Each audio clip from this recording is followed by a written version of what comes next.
찬양하겠습니다. 손을 높이 들고 주를 찬양. 손을 높이 들고 주를 찬양. 높은 곳을 향해 주를 찬양. 모든 만물들은 주를 찬양. 왕의 왕 되신 예수, 다스리시는 예수, 생명이 있음을 찬양해. 할렐루야 주를 찬양. 할렐루야 주를 찬양. 생명이 있음을 찬양해. 할렐루야 주를 찬양. 할렐루야 주를 찬양. 생명이 있음을 찬양해. 다시 한번 손을 높이 들고 주를 찬양. 손을 높이 들고 주를 찬양. 높은 곳을 향해 주를 찬양. 모든 놈들은 주를 찬양. 왕의 왕 되신 예수, 다스리시는 예수, 생명이 있음을 찬양해. 할렐루야 주를 찬양. 할렐루야 주를 찬양. 생명이 있음을 찬양해. 할렐루야 주를 찬양. 할렐루야 주를 찬양. 생명이 있음을 찬양해.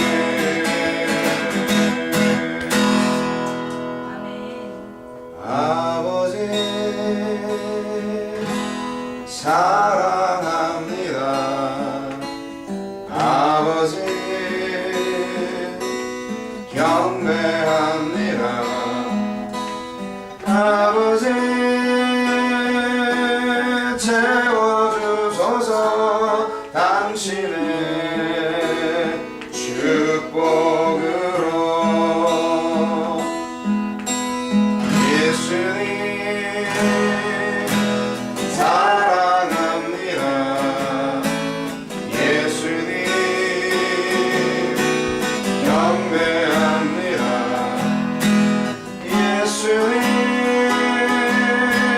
채워주소서 당신의 사랑으로. 성령님 사랑합니다. 성령님 경배합니다. 성령님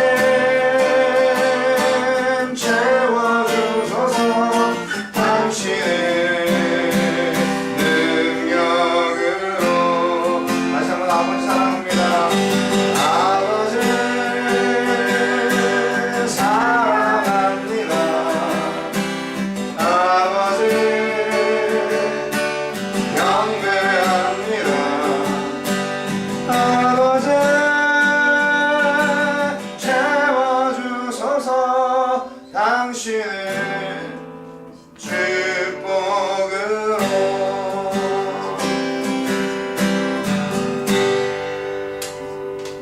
할렐루야. 허무한 시절 지날 때, 깊은 한숨 내쉴 때, 그런 풍경 보시며 간식하는 분인데, 그와 같이 너희를 버려두지 않으리. 내가 너희와 영원히 함께하리라.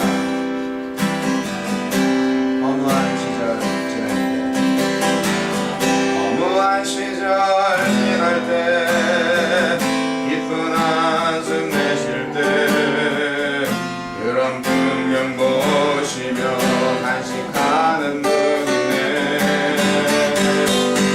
그와 같이 너희를 버려두지 않으리.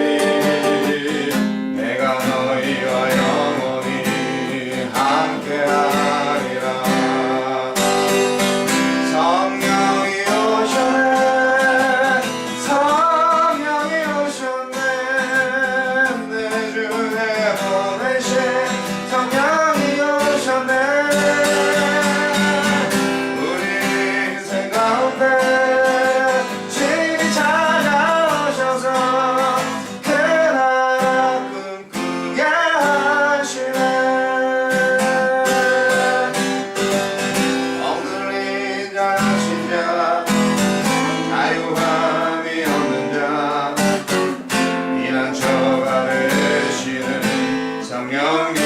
계시네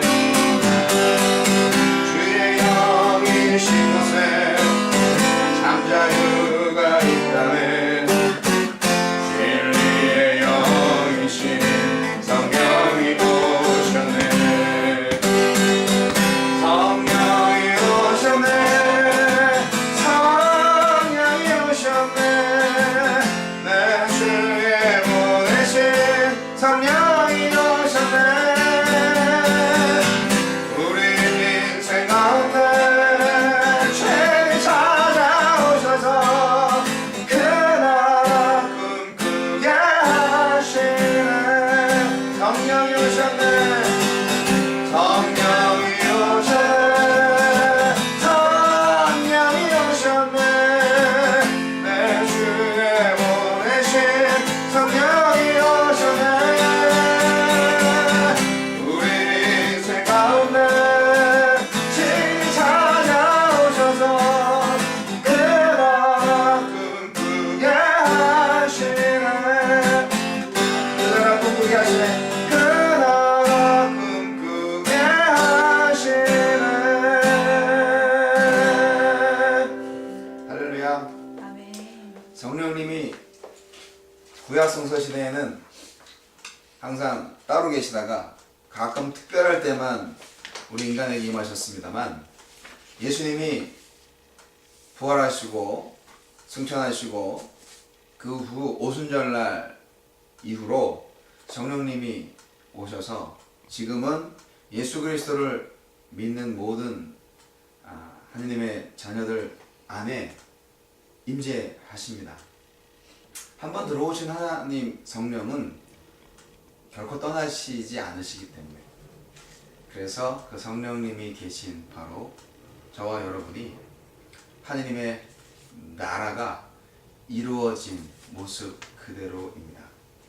그래서 그 성령님을 의지해서 우리의 삶이 하나님 나라의 백성으로 또 하나님의 자녀로서 당당한 삶을 누릴 수 있는 것입니다. 아멘. 그 확신을 가지고 날마다 하나님을 경배하며 세상을 통치하는 예수 그리스도의 권세를 가지고 기쁨으로 살아가시기를 주의 이름으로 축원합니다. 아멘. 사랑합니다 나의 예수님. 빗장에 있습니다.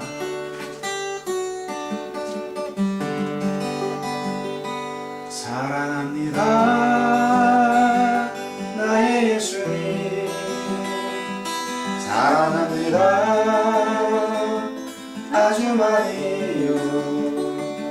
사랑합니다 나의 예수님. 사랑합니다 그것뿐이에요. 다시 한번 사랑합니다 나의 예수님. 사랑합니다 나의 예수님.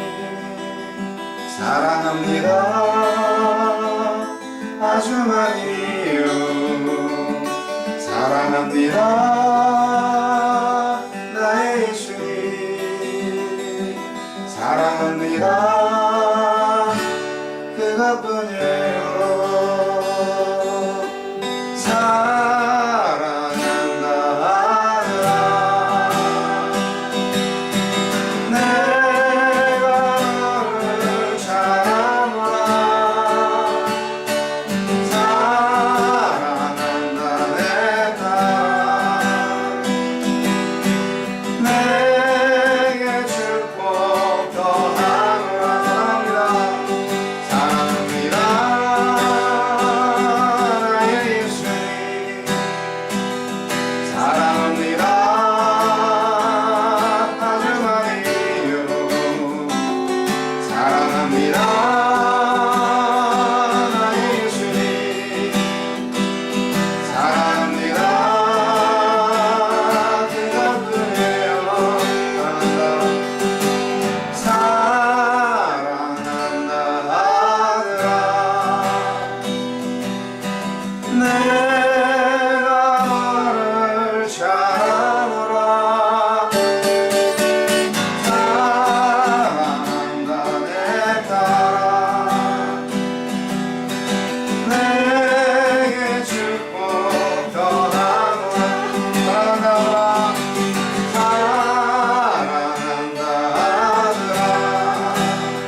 경배하네.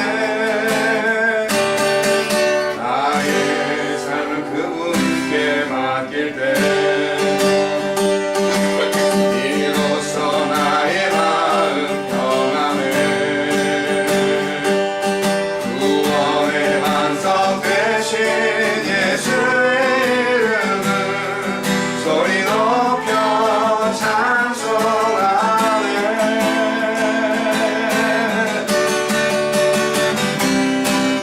예수 이름 높여서 능력의 은혜는 예수 이름 높여서 구원의 이름 예수 이름을 부르는 자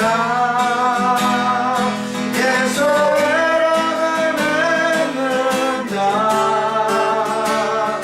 예수 이름을 따라오는 자 복이 있도다.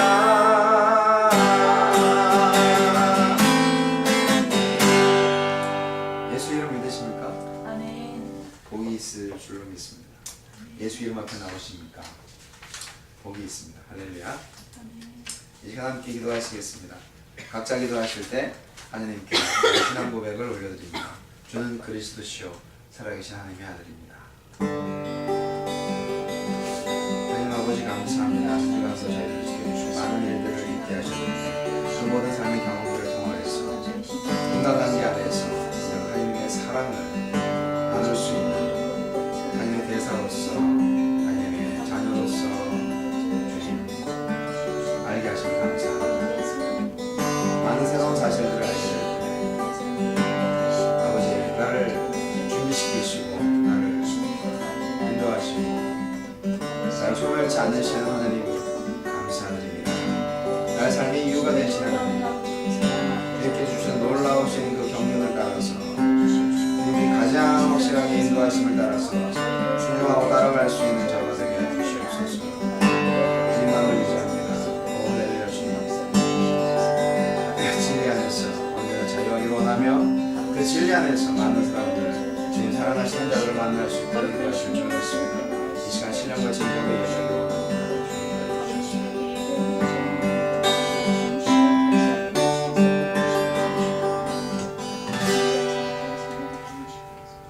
좋으신 하나님 감사합니다. 8월 둘째 주 그 사람 교회 예배를 받으실 때 저희들의 예배가 신령과 진정의 예배가 되게 하시고 오직 믿음 안에서 하나 될 수 있는 하느님의 존전 앞에서 겸비하여 기도할 수 있는 저희들이 되게 해 주시옵소서. 아멘. 예수님 이름으로 기도합니다. 아멘. 아멘.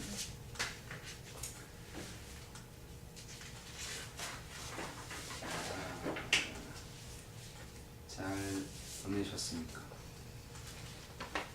잘 안 보내신 것 같아요. 사고 나셨다면서요? 저 말고 여기. 혼자 타고 있을 때? 네. 오케이. 병원에 나오셨나요? 아니요. 자고 일어나도 전혀 문제가 없습니까?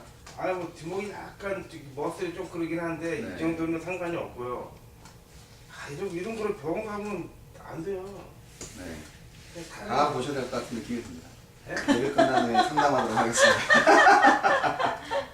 아 이런 거랑 이것은 이제 원래부터 망가져 있던 몸을 보수할 수 있는 좋은 기회. 난 그건 알아요. 그것은 하나님의 은혜입니다. 그건 알아요. 저 어깨가 좀 걸려가지고 몸에서 연락이 왔어요. 몸에서. 네, 가보라고 병원에 공짜니까. 하여간 그 우리의 지체를 영혼과 함께 잘 보존하는 것도 하나님의 그 은혜이고 또 하나님의 뜻이기도 합니다. 여하튼 안 보이는 얼굴들이 있긴 하지만 살아는 있겠죠. 네.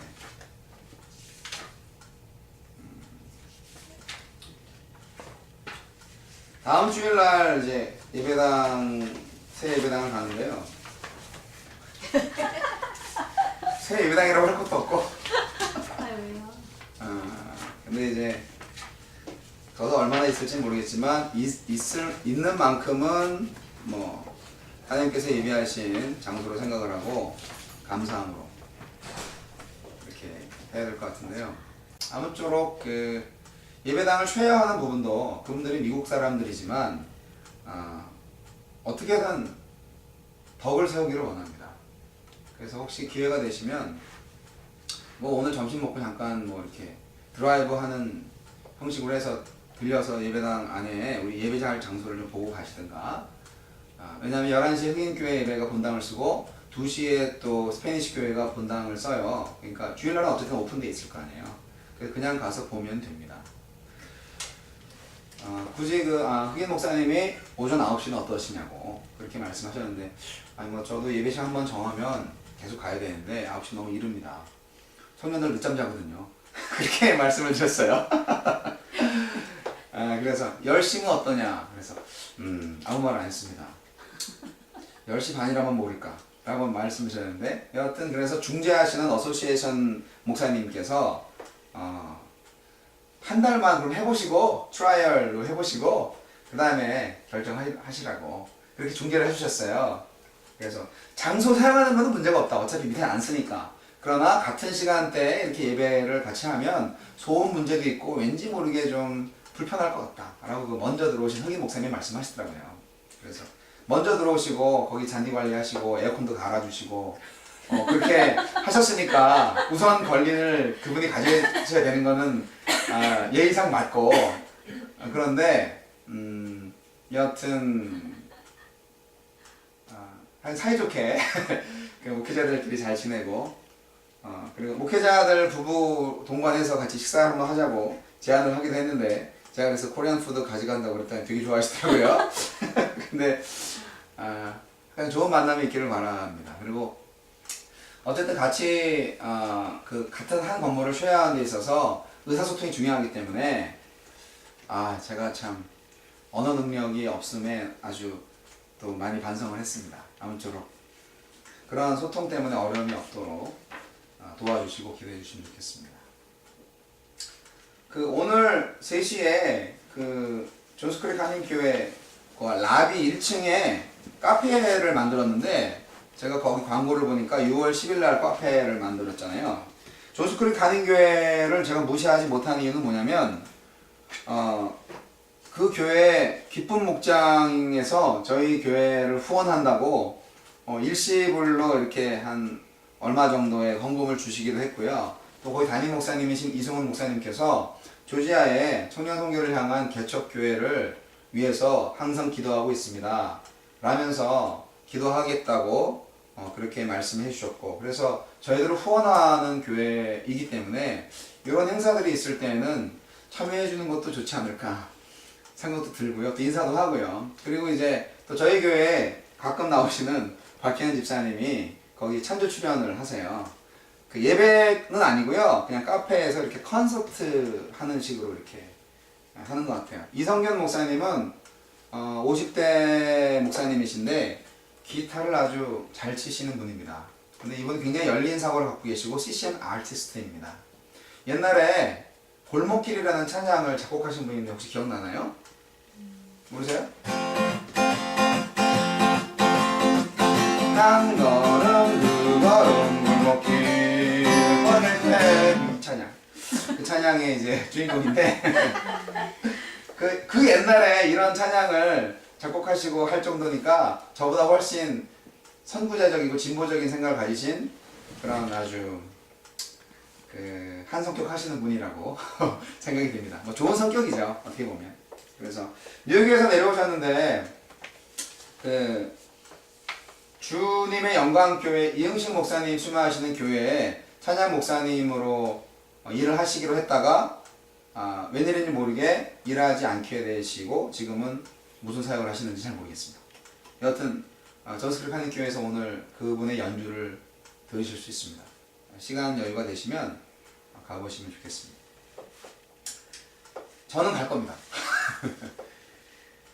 자, 생일 맞으신 분은 뭐 없나요? 제가 어제 잠을 못 자고요. 생각이 굉장히 많이 들었어요. 여하튼 성역 공부를 한 주 쉬니까요. 또 저 스스로도 생송생송한 거예요. 예, 우리 모두에게. 그래서 그런 것들이 좀 필요하다는 생각이 좀 들고요.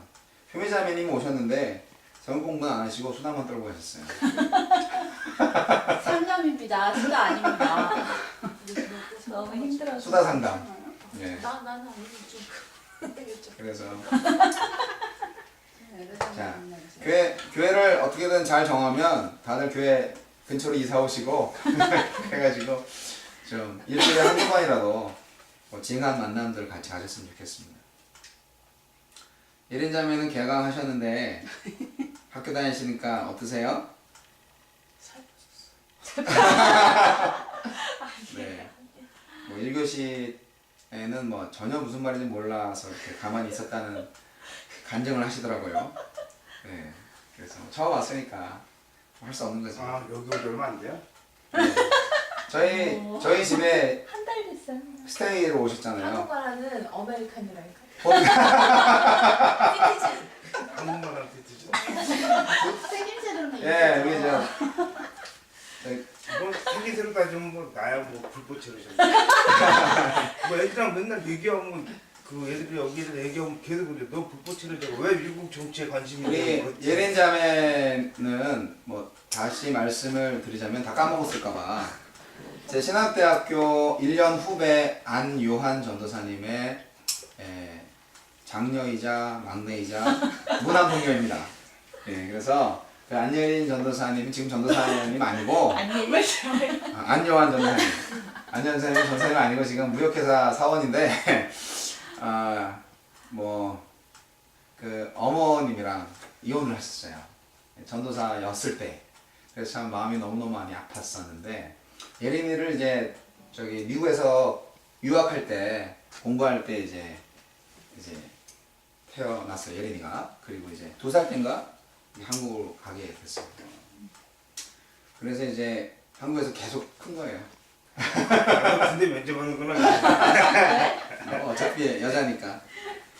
얘만 따라하면 돼. 그래서 이혼을 하시고 나서 이제 어머님이랑 많이 살았다고 그래요. 그렇죠?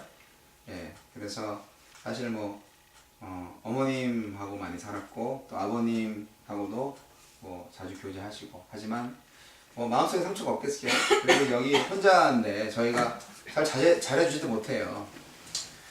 그래서 기도를 좀 많이 해주시고 미국 생활 적응 잘하고 특히 아빠 엄마 지금 같이 못 살아도 우리 아빠 되신 하나님하고 데이트를 자주 하셔서 정말 그 행복한 인생을 살아갈 수 있도록 많이 기도해 주시기 바랍니다. 몇 살이죠? 아멘? 예. 예. 좋을 것 같다. 예, 16. 진짜 좋을 것 같다. 예. 자, 광동 찬양할까요?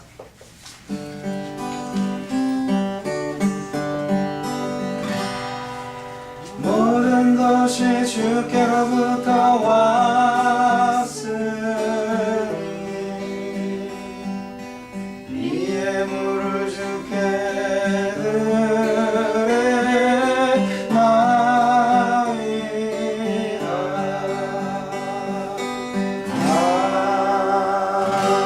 아멘. 하나님의 것을 도둑질하지 아니하고 하나님께 드립니다. 주님 받아주시고 모든 11조와 감사 예물이 하느님 나라에 온전히 잘 사용될 수 있도록 역사하여 주시옵소서. 예수님 이름으로 기도합니다.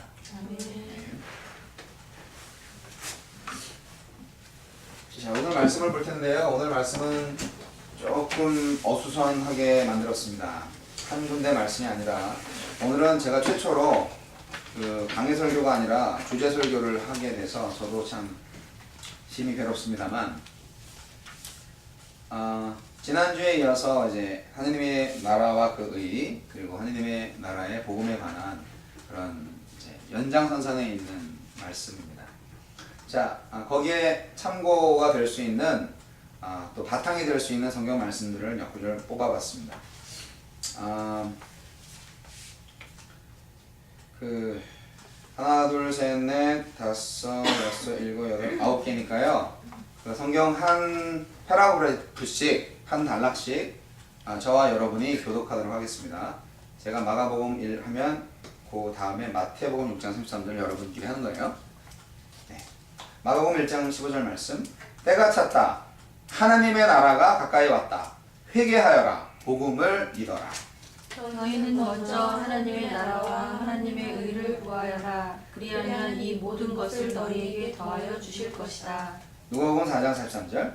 그러나 예수께서 그들에게 말씀하셨다. 나는 다른 동네에서도 하나님 나라의 복음을 전해야 한다. 나는 이 일을 위하여 보내심을 받았기 때문이다. 누가복음 17장 20절로 21절. 바리새파 사람들이 하나님의 나라가 언제 오느냐고 물으니 예수께서 그들에게 대답을 하셨다.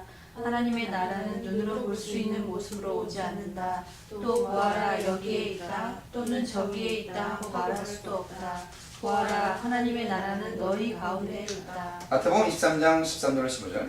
율법 학자들과 바리새파 사람들아 위선자들아 너희에게 화가 있다. 너희는 사람들이 들어오지 못하도록 하늘나라의 문을 닫기 때문이다. 너희는 자기도 들어가지 않고 들어가려고 하는 사람도 들어가지 못하게 하고 있다. 율법 학자들과 바리새파 사람들아 위선자들아 너희에게 화가 있다. 너희는 개종자 한 사람을 만들려고 바다와 육지를 두루 다니다가 하나가 생기면 그를 너희보다 배나 더 못한 지옥의 자식으로 만들어버리기 때문이다. 마가복음 16장 20절. 그들은 나가서 곳곳에서 복음을 전파하였다. 주님께서 그들과 함께 일하시고 여러 가지 표징이 따르게 하셔서 말씀을 확증하여 주셨다. 마태복음 28장 19절 20절 말씀. 그러므로 너희는 가서 모든 민족을 제자로 삼아서 아버지와 아들과 성령의 이름으로 침례를 주고 내가 너희에게 명령한 모든 것을 그들에게 가르쳐 지키게 하여라. 보아라 내가 세상 끝날까지 항상 너희와 함께 있을 것이다. 사도행전 1장 8절 말씀. 그러나 성령이 너희에게 내리시면 너희는 능력을 받고 예루살렘과 온 유대와 사마리아에서 그리고 마침내 땅 끝에까지 이르러 내 증인이 될 것이다. 네, 고린도전서 1장 30절. 그러나 여러분은 하나님의 자녀로서 그리스도 예수 안에 있습니다. 그는 우리에게 하나님으로부터 오는 지혜가 되시며 의와 거룩함과 구원이 되셨습니다. 요한복음 3장 17절. 다 같이 볼까요? 세상을 심판하시려는 것이 아니라 아들을 통하여 세상을 구원하시려는 것이다. 아멘. 네. 많은 교회들이 하나님의 복음을 전하기는커녕 복음 전파를 방해하고 있다는 자평을 하고 있습니다. 교회가 자학을 하고 있는 거죠. 현대교회가. 많은 교회들이 예수님을 닮아가려고 노력하고 있고 성도들에게 예수님을 닮아가기 위해서 우리는 노력해야 된다. 그렇게 말하고 있고 또 예수님은 제자를 12명 키우시고 다 이루셨다고 했기 때문에 예수님의 제자 훈련을 하는 것이 우리의 마땅한 사역이다. 신앙 성숙의 방법이다. 그렇게 가르치는 교회가 대부분이었습니다. 저 역시도 그렇게 생각을 했었습니다. 근데 왜 우리는 예수님을 닮아가는 삶을 살려고 발버둥 쳐야 하나요? 또 이렇게 질문하면 아니 그렇게 하라고 그러셨잖아요. 예. 근데 이런 질문을 해봤습니다. 왜 우리는 그리스도가 나타나는 삶을 살지 못하는 것일까요? 그러니까 내 안에 있는 그리스도가 나타나는 삶, 그것이 예수님의 제자가 되고 예수님을 닮아가려는 삶과 어떤 차이가 있는지 오늘 핵심 진리입니다. 하나님 나라의 복음은 영혼 구원이 전부가 아닙니다. 우리는 복음 전도를 통하여서 영혼 구원에 대해서 얘기합니다. 그래서 옛날부터 우리는 예수 천당 불신 지옥 이것만 외쳐도 감사하고 이것만 해도 하나님의 뜻을 이루는 것이라고 생각을 했었습니다. 뭐 방법은 어쨌든 그분은 그래도 천국 갈 거야 라고 생각을 했을 텐데요. 문제는 교회가 이렇게 많아지는데도 불구하고 한국 사회는 좀 많이 바뀌긴 했지만 여전히 바뀌지 않고 오히려 망가지고 있다는 평가가 너무 많다는 거예요. 그리고 결국 교회마저도 숫자가 없어지고 있고 각종 이단들이 판을 치고 교회가 사회 정화를 해야 되는데 빛과 소금의 역할을 해야 되는데 그러니까 개인 구원과 사회 구원을 다 이루어야 하는데도 불구하고 개인 구원을 했는지가 의심할 정도로 사회 구원이 안 된다는 거예요. 잠시 잠깐 80년대 90년대에 뭐 민중신학과 해방신학을 중심으로 해서 뭔가 사회구원에 물꼬가 튀어지는 것 같았지만 그것도 너무 또 자유주의 신학으로 흐르다 보니까 이것도 저것도 아닌 것이 되어버리고 말았습니다. 하나님의 나라를 전파하고 하느님의 나라를 이루기 위해서 예수님이 오셨다고 분명히 말씀하고 있는데 도대체 그 하느님의 나라를 이루려면 어떻게 해야 되는 건지, 그리고 그 하느님 나라의 그 표본이 바로 교회라고 하는 건데 왜 교회는 하느님의 나라의 표본이 안 되고 세속사회의 모델, 세속사회의 어떤 여러 가지 시스템이 다 들어와서 교회답지 못하게 되는 건지, 정말 어떻게 해야 되는 건지 오늘날 많은 신학자들과 목사들과 선한 그리스도인들의 고민 중에 하나입니다. 아니, 전부라고 할 수 있어요. 고민의 전부라고 할 수 있어요. 도대체 교회가 무슨 영향력이 없어. 이 카운티에 이 교회가 있어서 우리 카운티가 좋은 게 뭐가 있냐? 그게 없다는 거죠. 교회가 들어오면 그 마을에 도움이 되고 그 마을이 번성하고 막 그러면 당연히 얼쑤 들어오라고. 예를 들어서 그 중고등학교에서 사회를 배울 때 조지아의 뭐 사회 역사 이런 걸 배울 때 최근의 이야기를 들어보면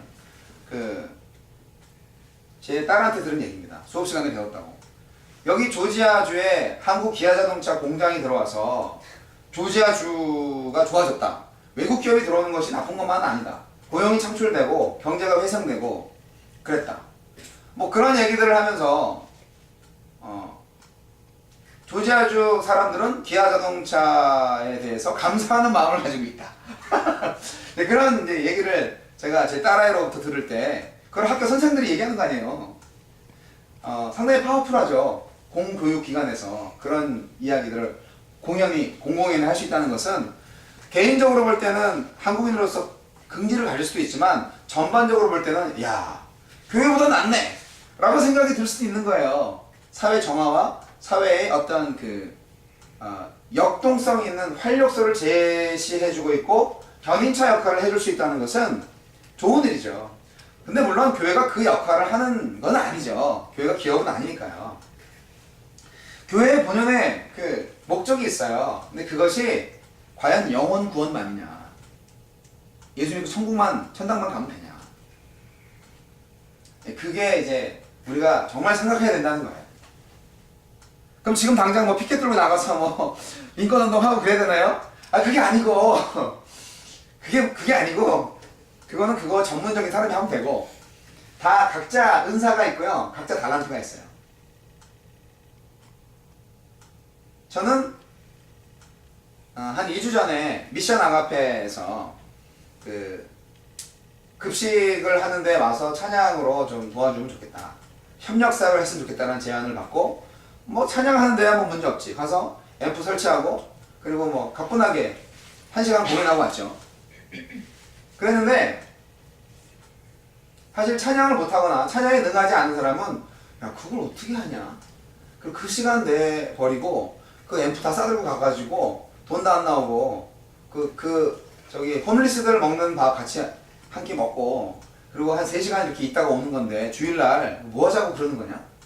정말 고생이고 참 좋은 일이긴 한데 힘들었다 라고 평가할 수도 있잖아요.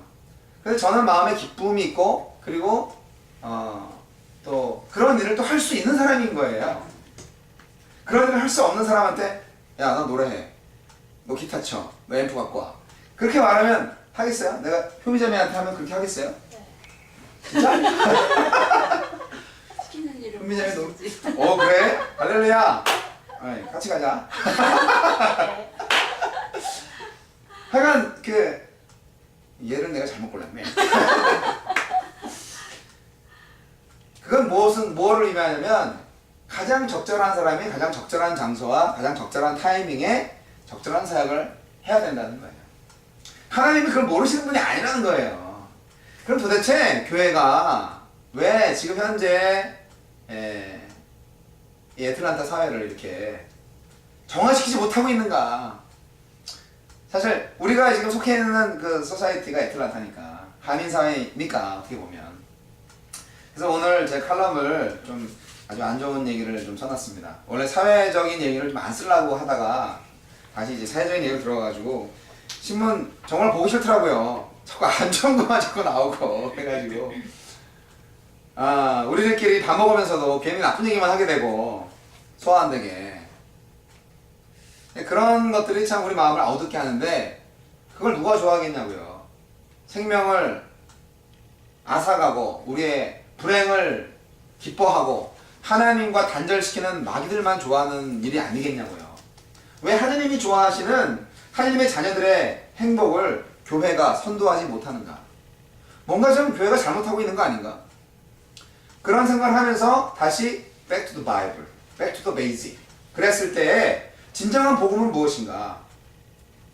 그래서 하나님 나라의 복음을 찾게 된 것입니다. 그 몸부림이 제가 최근에 그 헨리 블랙거비 목사님의 하나님을 경험하는 삶과 또 영적 리더십 뭐 이런 책들, 그리고 스티븐 맥베이 목사의 뭐 교회에서 가르치는 거짓말 또는 뭐 은혜로 다스리는 삶, 내게 다가온 하나님의 은혜 뭐 이런 책들, 그리고 이제 지난주에 제가 다녀온 그 헤븐리 터치 미니스트리에서 1년에 한 번 미주에서 4박을 동안 하는 그런 그 킹덤 빌더 스쿨 그런 캠프, 거기에서 계속 외치고 나눴던 말씀들, 그게 복음이었다는 거죠. 그게 원래 있었는데, 원래 2000년 전에 있었는데, 원래 그게 복음이었는데 너무 이렇게 인간적인 여러 가지 방법이 동원되다 보니까 그나마 종교개혁, 16세기 종교개혁을 통하여서 조금 막고, 그 다음에 또 계속 개혁해서 여러 종파들을 통하여서 많이 성경으로 다가왔지만, 개혁 복음주의 계통에 서 있는 우리 남침례교회 교단교회라도 역시 어떤 성령의 능력이나 성령의 은사를 너무 무시하는 그런 경향이 있고 너무 역동성을 좀 잃어버렸기 때문에 지금 계속 1년에 1000교회씩 없어지고, 성장하는 교회는 50밖에 없고 2단밖에 없고, 그리고 어쨌거나 교회는 사회에 공헌하지 못하고 있고, 우리 한국이나 미국이나 다 어떻게 하면 기독교회를 더 만들지 못하게 할까, 그런 것들을 지금 하고 있지 않습니까? 계속 기독교인들을 욕하고 기독교인의 여러 가지 잘못된 것들을 끄집어내고, 그리고 학교에서 공적인 기도하지 말라고 막 그러고, 별것도 아닌 것이. 그래서 우리는 다시 진정한 복음을 알아야 되겠다라는 그러한 하나님의 그 인도하심에 순종하기를 바라는 마음을 전달하는 것입니다. 저도 정말 저로 인하여서 제가 속해 있는 사회가 밝아지기를 원합니다. 피스메이커가 되기를 원합니다. 근데 어떻게 하느냐 하는 거죠. 많은 교회들이 그 사람들을 전도해서 이렇게 교회에 앉혀놓습니다. 그리고 말로는 빛과 소금 내라 이렇게 합니다. 근데 빛과 소금이 안 돼. 빛과 소금이 될 수 있는 방법을 안 가르쳐줘요. 어떻게 해야 돼요?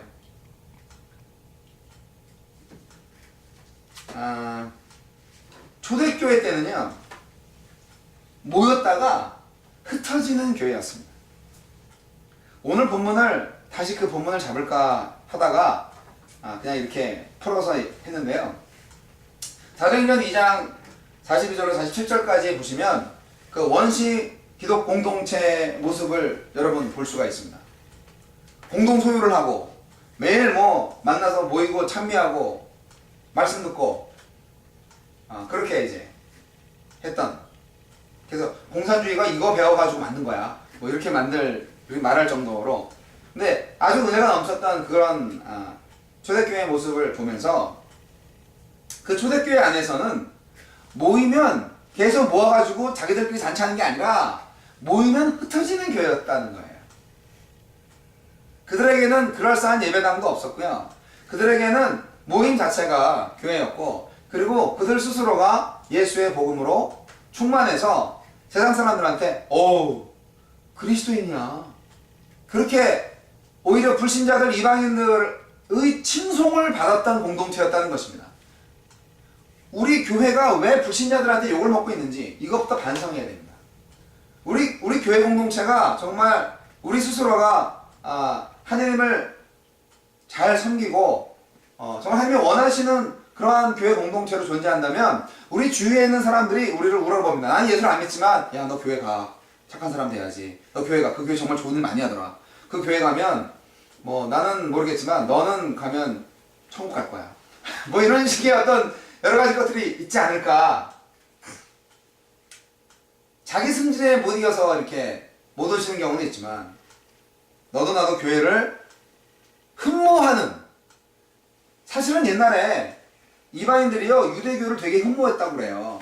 왜냐하면 그 2000년 전에 여러 가지 잡신교들은 굉장히 미신적이고요, 주술적이고, 그리고 또 유대인들처럼 이 정결 의식이 발달된 민족이 없었어요. 그렇기 때문에 유대교가 상당히 그 고등 종교의 형태를 갖고 있었습니다. 형틀이라고 하니까 좀 이상하네. 고등 종교의 시스템을 갖고 있었어요. 그래서 이방인들 중에서도 예수님 오시기 전에도 유대교인이 되고자 하는 사람들이 있었습니다. 여자들이 좀 쉬웠겠죠. 할례를 안 받아도 되니까. 그래서 회당에는요, 유대인들이 모이는 회당에는 그 좋은 말씀 들으려고 이방인들도 슬그머니 와서 앉아있는 사람들이 꽤 있었어요. 유대교가 하물며 그랬는데 기독교는 그 당시 유대교의 한 분파였을 거 아니에요. 그렇게 인정받았을 거 아니에요. 나중에 분리가 됐지만 나중에 이방인들이 그 유대교하고 기독교가 다른 거구나 그렇게 생각을 했겠죠. 왜냐하면 유대인들이 기독교를 박해하고 막 그러니까. 초기에는 유대인들이 그 기독교를 자기네 유대교로 또 알았던 사람들도 있었어요. 그러다가 시간이 계속 지나면서 완전히 분리가 됐죠.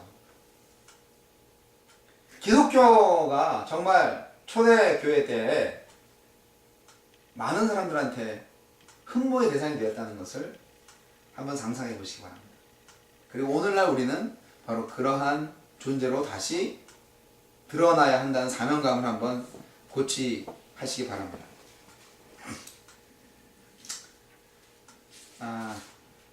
왜 그랬을까 원인을 알아야 이제 진단을 내리고 처방을 하잖아요. 우리 사회가 이렇게 병들었다, 사회 병리적 현상이다, 계속 뭐 한인들끼리 막 총 쏘고 칼부림하고 막 죽고 뭐 범인은 뭐 아직도 못 찾고 있고 이런 어처구니없는 일들이 다 아는 사람들이에요. 한 집 건너서 이렇게 얘기하다 보면 그 사람이 그랬어. 그건 남의 얘기 아니잖아요 이게. 그런 것들이 교회를 통하여서, 교회 목회자들을 통하여서 정화되지 못하고 그렇게 된 것들이 참 아쉽다는 생각이 들었습니다. 사실은 뭐 그 살인사건들 줄줄이는 어떤 좀 정신적으로 문제가 있는 사모님이 자기 남편 목사를 죽인 일도 있었잖아요. 그러니까 그런 것들이 굉장히 쇼킹한 일들인데 그게 다름 아닌 우리 아틀란타에 있는 일이라는 거죠. 여러분, 그게 이제 무엇으로부터 왔냐면 다 말할 수는 없지만 헬라 사상, 영지주의와 이원론적 사고방식이 그 바탕이 되어 있다는 것을 무시할 수 없다고 말할 수 있습니다. 영지주의는 간단히 말씀드리면 영적인 것은 선하고 육적인 것은 선하지 않다는 것입니다.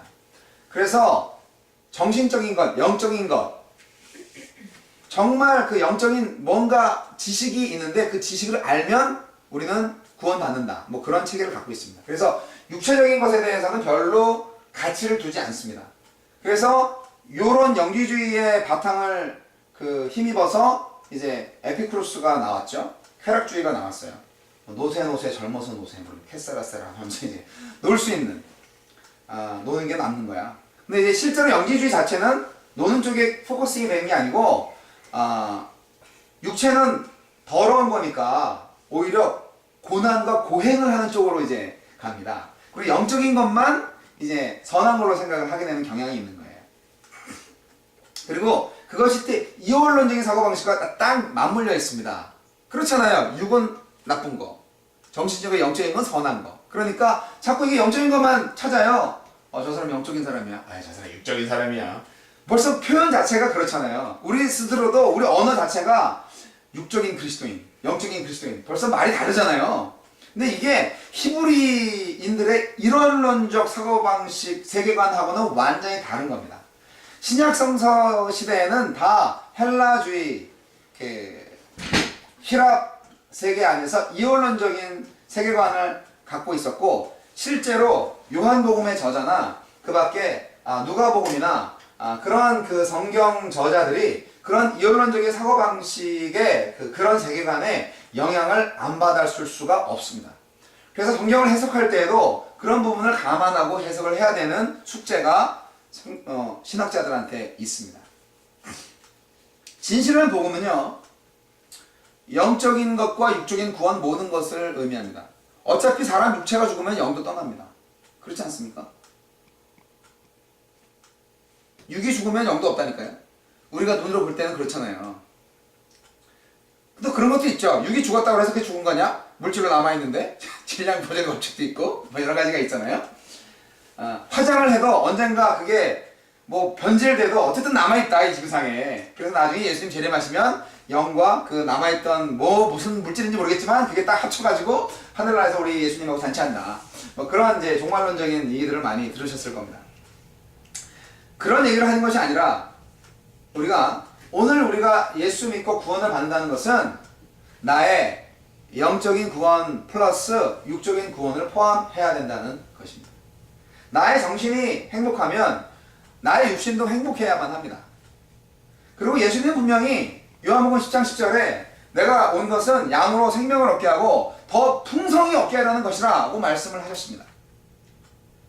영혼 구원만을 위해서 예수님이 오신 게 아닙니다. 영혼 구원만이 아니라 예수님은 영혼 구원하러 왔어라는 말을 하신 적이 없어요.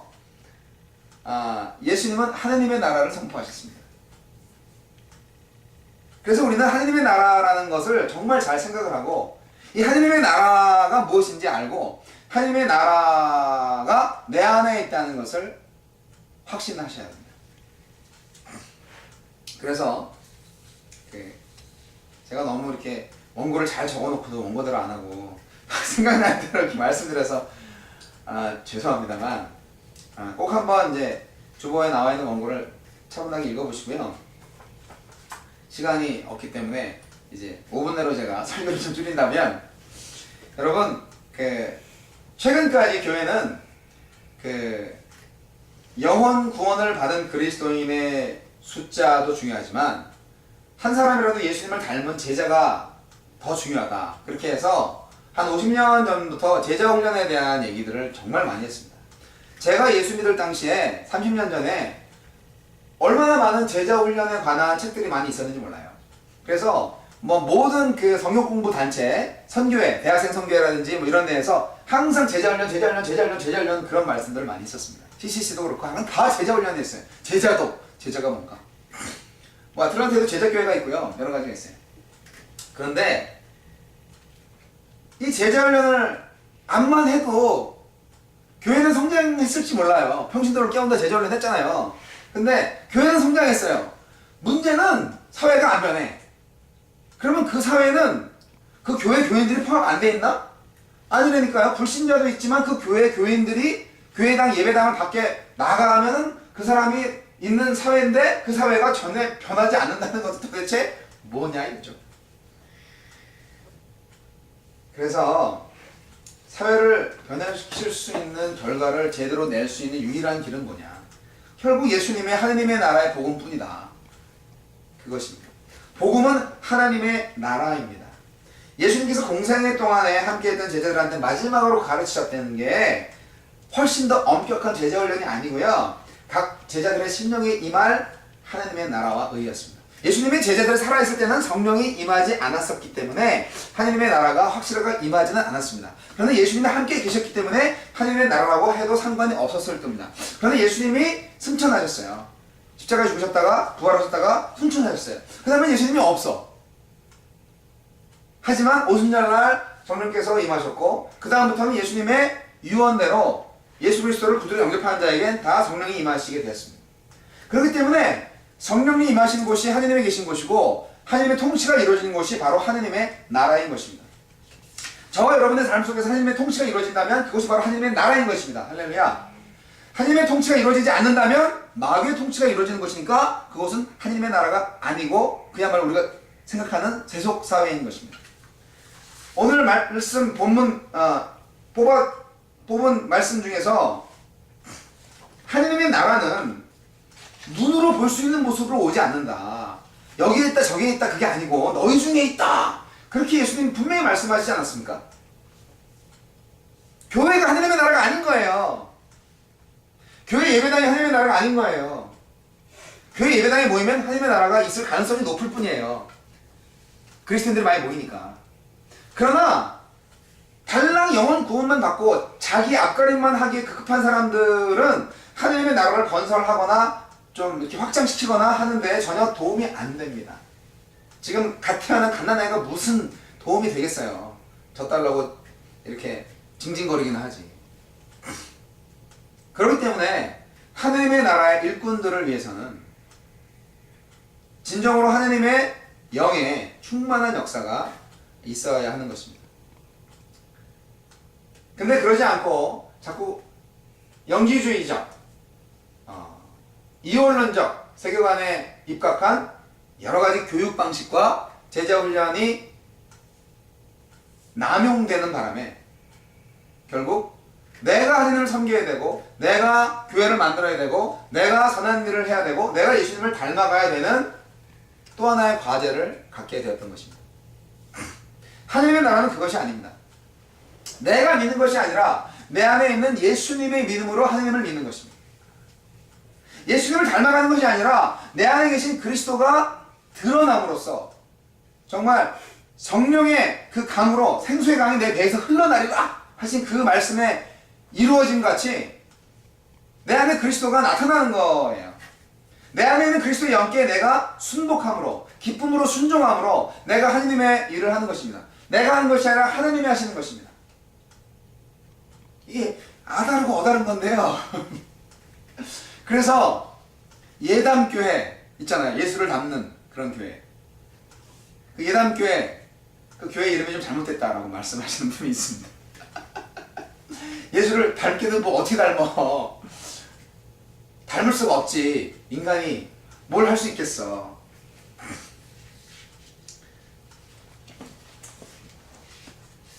사랑하는 그 사랑교회 성도 여러분, 예수님이 살아있을 때는 제자도가 필요했습니다. 그것은 예수님의 지상사역이었습니다. 그때는 제자들과 함께 3년 동안 열심히 사역을 했어야 됐습니다. 그런데 예수님이 승천하신 다음에는 그런 식으로 하면 안 됩니다. 하나님의 나라의 확장, 하나님의 나라 사역은 사도행전 사도들의 한 것처럼 해야 됩니다. 물론 그것이 예수님이 하신 사역과 비슷합니다. 그러나 좀 다릅니다. 사도들은요, 그 예수님 가신 다음에 사도들은 성령의 능력으로, 성령의 힘으로, 성령의 뜻대로 사역을 감당했습니다. 그러니까 사도행전 1장 8절에 성령이 너한테 임하시면 너희 능력을 받고 예루살렘, 온 유대, 사마리아 그리고 마침내 땅끝까지 내 증인이 될 것이다. 이렇게 예수님이 예언하시지 않았습니까? 근데 그 권능이라는 게 여러분 은사하고 헷갈리지 마십시오. 성령 운동 한다고 해서 뭐 은사만 다 능력으로 생각하시면 안 됩니다. 은사는 현상이고요. 뭐 방언, 신유, 예언, 뭐 투시도 있고 뭐 이런 여러 가지 있는데, 병고침 이런 거 있는데, 그런 거는 은사고요. 정말 성령의 권능은 하나님의 나라의 능력입니다. 하나님의 통치의 능력입니다. 하나님의 통치는 무엇입니까? 공의와 사랑입니다. 사랑과 공의입니다.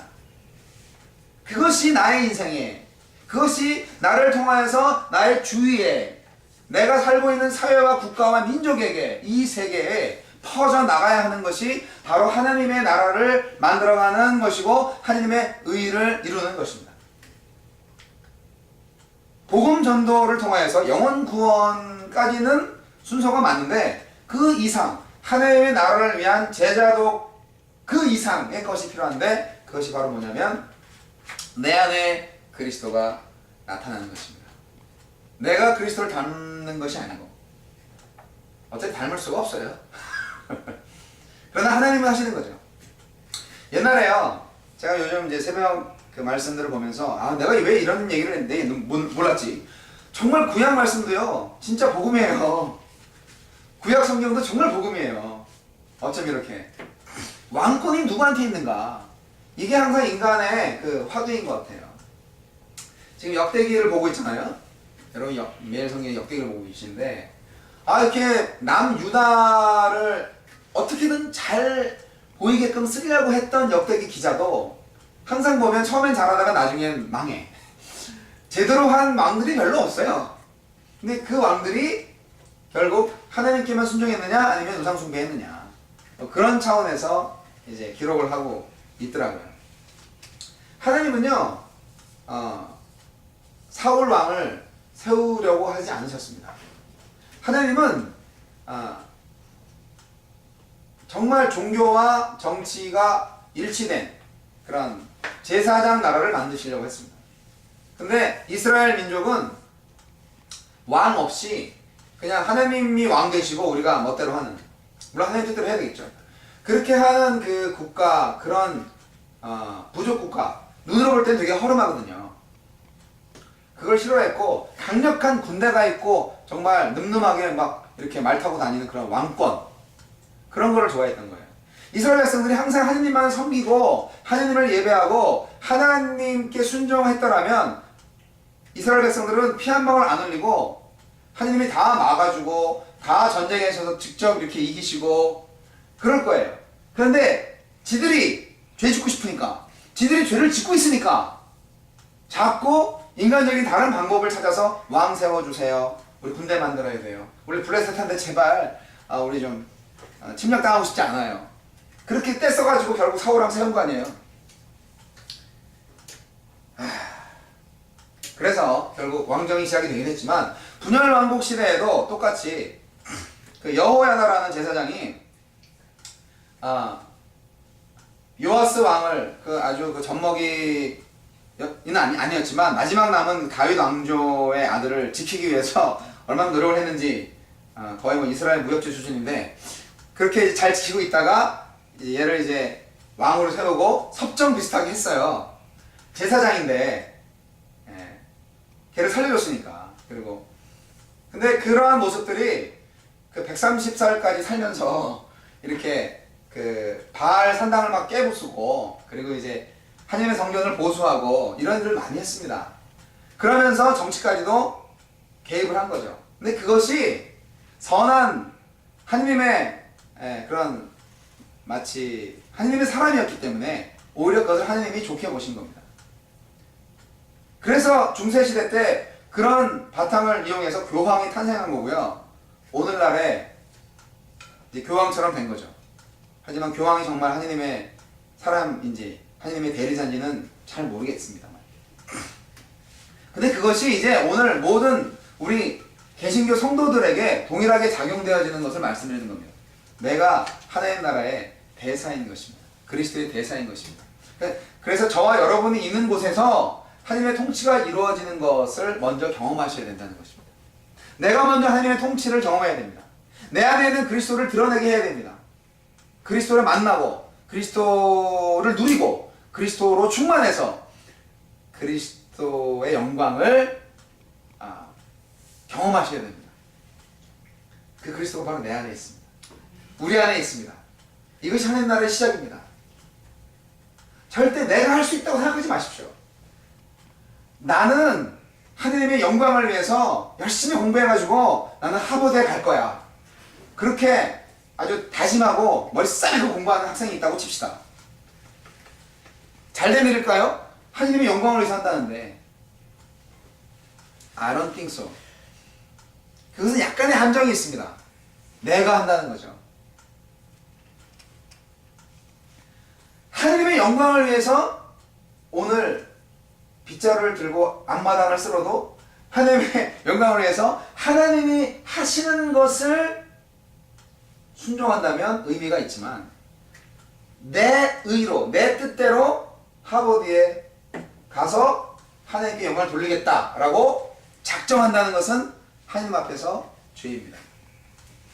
이것이 똑같은 성공을 달리는 꿈 많은 소년, 소녀들에게 적용될 수 있는 그런 하나님의 복음입니다. 우리 믿는 그리스도인은 우리 안에 그리스도가 살아계시기 때문에 그 그리스도의 뜻과 그리스도의 꿈을 따라 가야만 합니다. 하버드에 가든 조자택을 가든 하나님이 하시게끔 그렇게 해야 됩니다. 아직까지는 이게 어떻게 해야 되는 건데요? 뭐가 다른 건데요? 헷갈릴 수 있지만 반복적으로 이 부분에 있어서 한번 연구해 보십시다. 그리고 생각을 해보십시다. 짧은 주일 설교 시간에 다 나눌 수는 없을 것 같고요. 저도 처음에 잘 힘들었어요. 이해가 잘 안 됐어요. 그 말이 그 말 아니야? 했지만 하나님께서 저와 여러분을 사랑하시고 성령께서 또한 이 진리에 대한 깨달음을 분명히 주실 줄로 저는 믿습니다. 그렇기 때문에 예수님이 전하신 복음은 일단 하나님 나라의 복음이고, 이 나라에 들어가기 위해서는 구원을 이루어가는 삶을 살아야 되지 구원을 다 이루었다고 생각하지 마시고, 내가 믿음으로 구원받고 교회 생활을 열심히 하다가 죽으면 천당 간다 뭐 이런 반쪽 복음에 속지 마시고, 정말 나의 삶의 현장이 바로 하느님의 나라고 하느님과 세상 교회가 동시에 존재하는 곳인데, 삶과 신앙과 교회와 세상 모두가 하느님의 주권 안에 있다는 것을 인정하시고, 바로 그 주권을 인하여서 하느님을 경험하는 삶을 사시는 저와 여러분 되시기를 주의 이름으로 축원합니다. 아멘. 네, 오늘 설교가 좀 길었네요. 기도하실까요?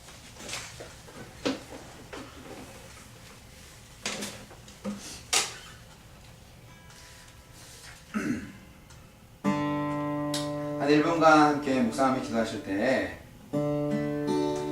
내 마음대로 주님을 섬기려고 하지 않는지 돌이켜보게 하시고, 내 안에 있는 예수 그리스도의 영을 드러낼 수 있는 삶을 살게 해주시옵소서. 아니, 내 안에 있는 예수님과 만나고 교제하며 대화할 수 있는 믿음을 주시옵소서. 그 믿음조차도 내 믿음이 아니라 주님의 믿음인 줄로 믿습니다.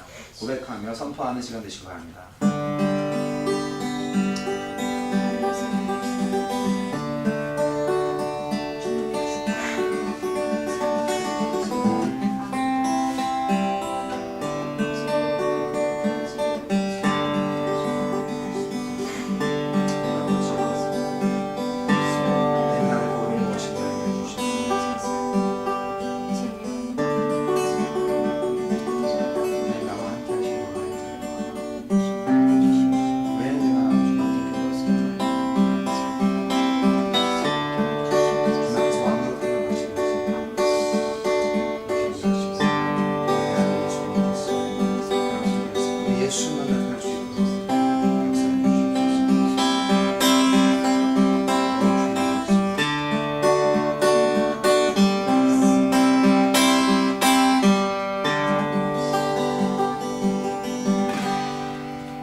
내 안에 있는 그리스도가 내 모든 삶을 주관하시기를 소원합니다. 아멘. 나를 죽이고 부활하신 예수님과 한 몸 되어 이 땅에 참된 하나님의 나라를 이루게 하여 주옵소서. 아멘. 예수님 이름으로 기도합니다. 아멘. 찬양하시고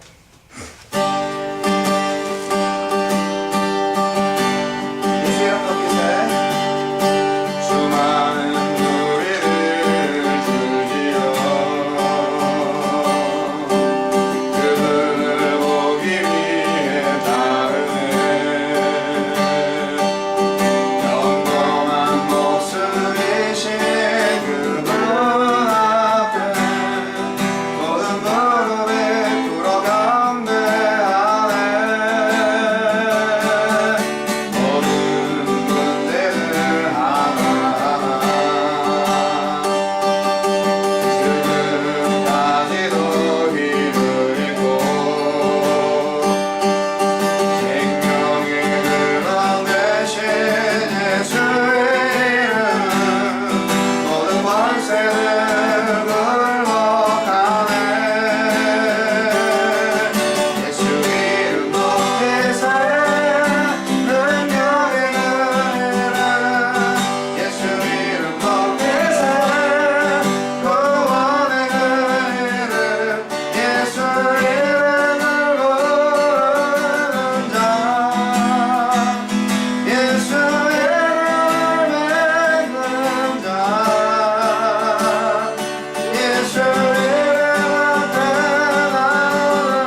예수 그리스도의 은혜와 하나님 나라의 극진하신 사랑과 성령님의 강화 감동 교통 역사하심이 예수 그리스도의 하나님의 나라의 복음으로 인하여서 나의 삶 속에서 하나님의 나라를 이루고 하나님의 의가 되기로 결단하고 또한 주님을 사랑하기를 원하는 모든 그 사람 교회 성도 머리 위에 이제부터 영원까지 함께 하시기를 우리 구주 예수 그리스도의 이름으로 간절히 축원하옵나이다.